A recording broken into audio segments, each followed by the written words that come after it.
Originally supposed to be a Resident Evil for Western audiences, Silent Hill 2 is without a benefit of a doubt one of the most important video games ever created. It is pretty much ingrained in fan culture as well as pop culture.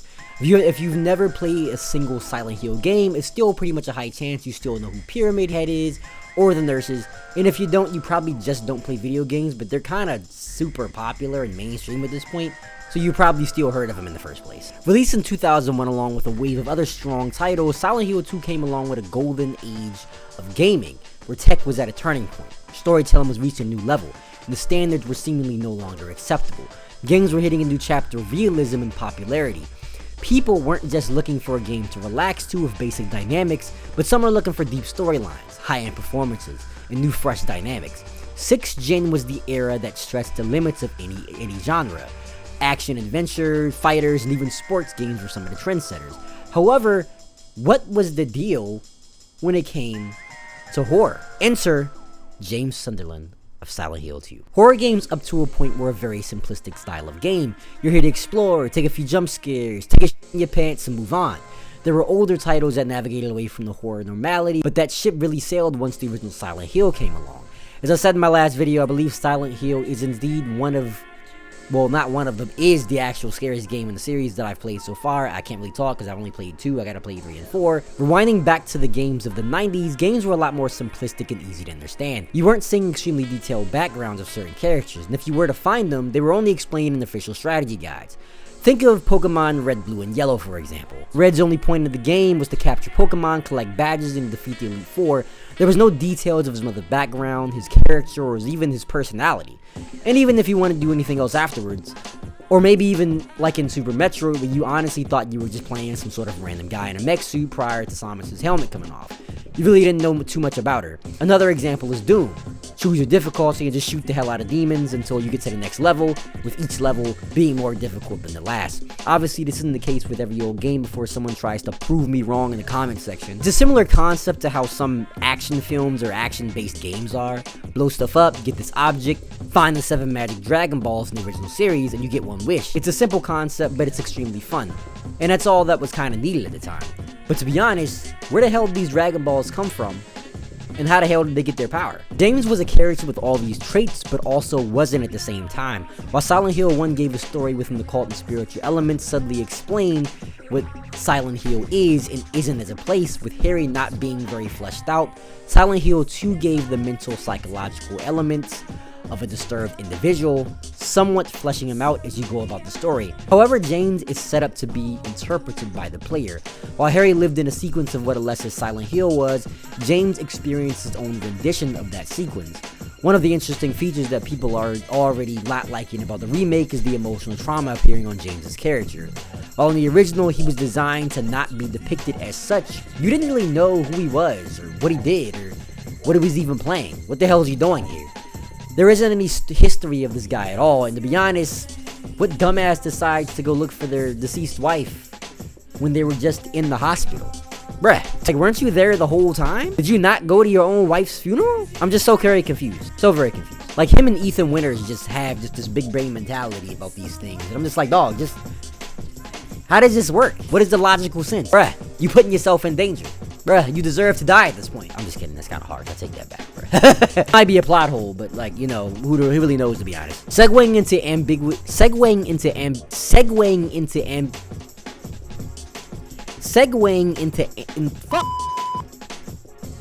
yeah.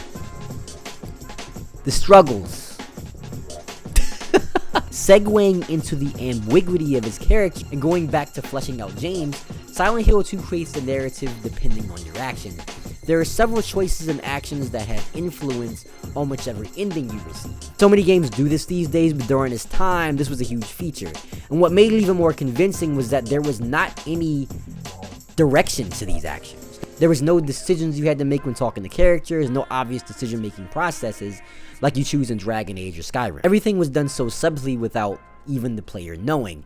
I myself wasn't even aware of this until after I played the game and read on some others' experiences. For example, if you decide to attack Maria, whether on purpose or by accident, or running away from her after she joins you, this marks points against the Maria ending. If it doesn't make sense, Maria is what James wishes Mary was, even meeting her at the Rosewater Park, him and Mary's special place in their Silent Hill vacay spot. Hot and attractive and pretty much ready to fuck anytime, anywhere. Baby.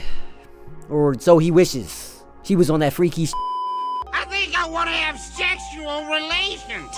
Tom, what's gotten into you? Same thing that's about to get into you. Hey, look, man, I guess this is what he wanted, and he just wasn't getting it in Mary, so he was falling out of love with Mary as her condition worsened, so Maria was simply born from a wish, as the bonus story implies. Even healing yourself at a lower rate has its consequences, as this would consider your playstyle to be reckless and can change the ending. There are no wasted mechanics in the game, and it's also done very well and subtly that the player will not even really know, which in turn presents a sense of realism in this already ambiguous ride. Every corridor you turn provides more questions and less answers, and this is the way of keeping the player intrigued and wanting more. If you were pulled into Silent Hill with the exception of trying to leave outright, none of this would kind of make sense, and your only natural instinct would be to follow your gut feeling. Everything in Silent Hill has a purpose to the point where there aren't any canon endings. It all depends on how you move as you progress through the story, which means there isn't a canon James. There isn't anything special about him, there's no background, no job history, nothing he likes, nothing he dislikes. He's essentially the boring starter model of create a character, if you will. NPC number 97 that was essentially called up for an acting job that happens to be Silent Hill. But what makes him interesting is how he is depicted, or for that matter, not depicted. And those subtle moves that you make throughout the game gives him his future. I'm not lying. No, I believe you. It's just, I guess I really don't care if it's dangerous or not. I'm going to town either way. Silent Hill 2 presented ideas and taboo subjects that no other game has done before at its time, at least in this matter. James himself is a dark subject, and this emotional coaster continues with everyone he meets in his journey through Silent Hill. The story of Silent Hill 2 combines elements of the fear of the unknown and the mental psychological trauma. Just like Alyssa Gillespie's fear of adults being manifested in the rompers, all the enemies of James are manifestations of his internal struggles. The nurses in scantily clad outfits representing James' attraction and temptation to probably have an affair. Mannequins represents James' refusal to remember what he did to his late wife. The lying figure is a manifestation of how he saw his wife during her time in the hospital. And Pyramid Head is just a manifestation of James' guilt and inner torment from the part of his mind that desires punishment with just a single little touch of perversion.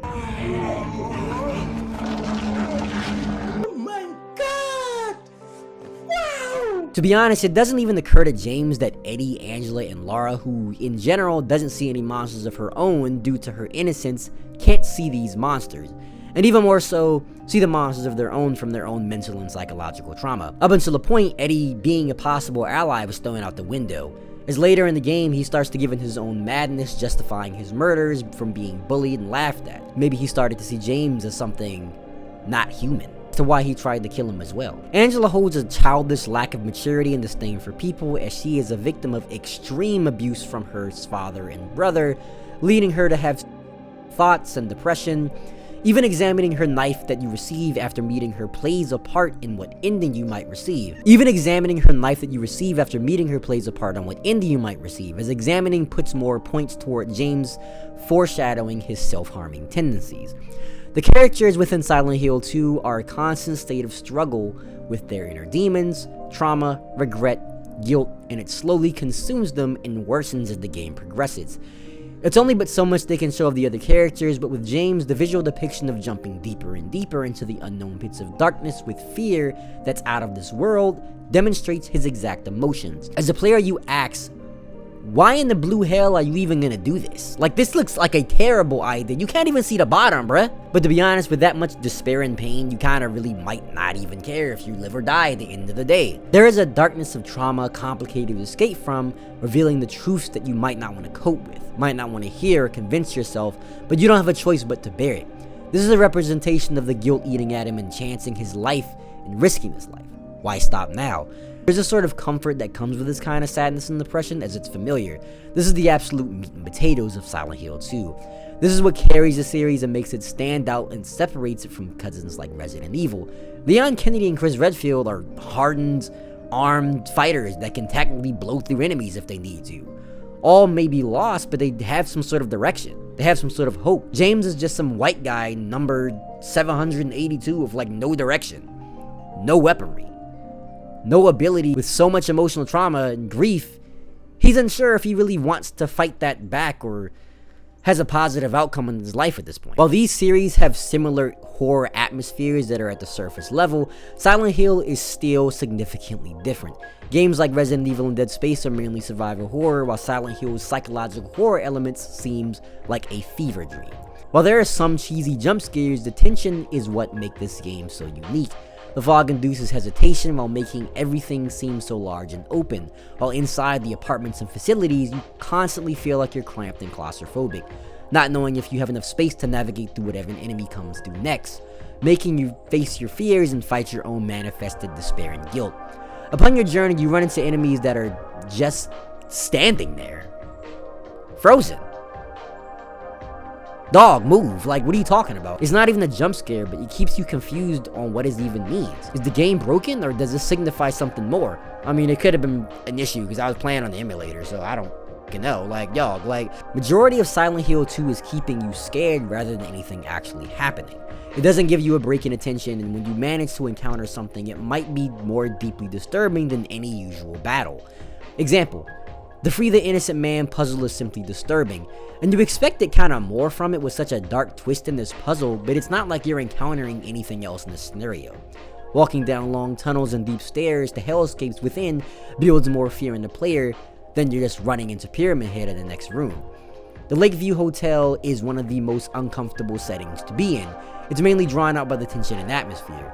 It's not like you're fighting any more enemies than past locations, with the exception of the 4 abstract daddies you encounter here. Within the Toluca prison, there's a hallway in which you hear something in the background, lingering in the darkness. But it's never revealed on what it actually is. You never fight anything that remotely sounds like this in the game, but because it's such a claustrophobic hallway covered in darkness, it keeps the tension levels at an all-time high, because once again, James is just a normal ass guy with makeshift weapons and can barely use a gun. If he was to run into something that was so large, so powerful, so menacing in this kind of space, he's not even gonna see the light of day again. And at this point, he might not want to see it in the first place with his guilt. And this is what Silent Hill 2 does the best.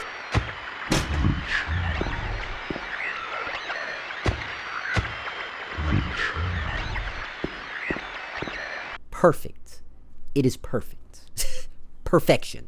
Perfect. Everything, down to the last minute details. To conclude, Silent Hill 2 isn't the game that everyone can play. It isn't the game that some might be able to deal with or be comfortable with. It incorporates components that are generally rough to talk about. Mental issues and dark traumatic experiences is a main theme for a mainstream game in 2001 was kind of unheard of. Even the cover art explains pain and inner turmoil, some kind of sick and twisted visualization, but doesn't give you a hint on what you might be getting into. Cover of Silent Hill 1 gives some sort of metaphorical visualization as you see Alyssa sneakily included in the cover, but 2 was just oppressive and pain. The original Silent Hill did a lot for the series and did it very well. It introduced new components to games that no others had at the time. New hidden dynamics that set new standards and progression through the way people play and the way you look at characters and how they're written in the realm of video games. Silent Hill 2 was one of the most important games to ever be released, and Konami eventually dropped the ball with this one. Like, they did not keep this game alive at all. Like, it progressed in the numerical games in the series, but just did not get anywhere. Whenever the case, it might be kind of really complicated to follow up with a good remake when the OG was just so good, went so hard. Team Silent did a phenomenal job. They was top tier. They was on their A game when they created Silent Hill 2. Facts. You looking forward to the Silent Hill 2 remake? Do you think they're already kind of screwing up with what you've kind of seen so far? Because, you know, good luck, Konami. Because, you screw this up, might be some blood on your hands. Let's talk about it in the comment section down below, because I'd love to hear your opinions on it. Lastly, if you made it through the whole video, I'd greatly appreciate if you liked the video and subscribe, share with your friends. Thanks a lot. This is Kaimaxz. Stay safe. Stay kicking out there, y'all. I'll catch y'all later.